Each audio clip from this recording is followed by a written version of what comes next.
Base sa report gikan sa Pag-asa sa tong regional forecast alas 3 sa kadlawon, ang sentro sa tropical storm nga Chiding gibana-bana base sa tanang available nga datos sa 1070 km east sa southern zone nga adunay maximum sustained winds nga 75 km per hour duol sa sentro ug paghuros nga moabot sa 90 km per hour. Mulihok kini pa northwestward sa 10 km per hour. Ang Mindanao makasinati sa panalagsang pagdag-om ngadto na sa mapanganuron nga kalangitan labanan sa patak-patak nga pag-ulan, kilat ug panalugdog tungod sa localized thunderstorms. Hinay ngadto na sa kasarangan nga hangin ang magagikan sa habagatang kasadpan ngadto na sa kasadpang direksyon ug ang kadagatan hapsay ngadto sa kasarangan ang pagbalod. Karong adlaw sa Tanggob City gipaabot ang panugdog ug kilat.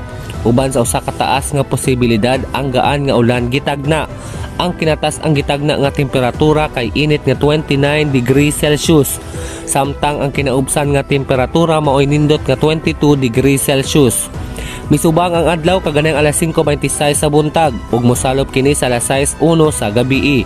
Ang kahayag sa adlaw mulungtad sa 12 oras ug 35 minutos. Alang sa mga kaigsuunan nga nag-atang sa atong kadagatan, unang taob kaganang alas 2:56 sa kadlawon. Unang hunas kaganang nakalabayng alas 4:27 sa sayong kabuntagon. Ikaduhang pagtaob unya sa alas 12:05 sa udto ug ang ikaduhang paghunas unya sa alas 8:20 sa gabii.